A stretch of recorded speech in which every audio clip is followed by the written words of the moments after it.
Hello everyone, welcome back to the channel. In this video I will show you how to fix that this video could not be uploaded to your story problem on Facebook. See, this is the problem, how to fix it. Okay, let's get started. First open your phone settings and scroll down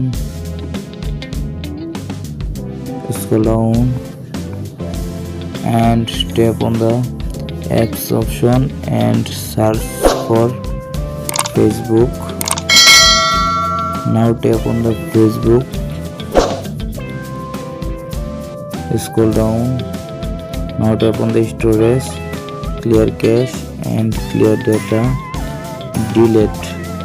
Okay, go back and now tap on the permission option and allow all permission.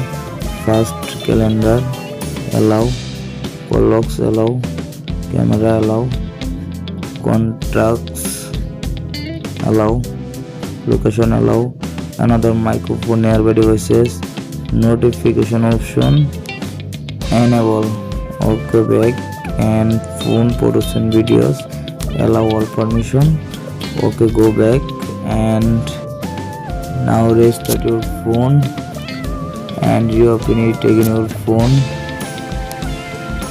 and check your internet or Wi-Fi connection. My Wi-Fi already connected. Okay, done. And go to your Play Store. Now tap on the search bar, search for Facebook. Check your Facebook update. Now Facebook update available. Now tap on the update and complete update. Next, open your Facebook and I hope your problem has been solved successful. Please subscribe my YouTube channel.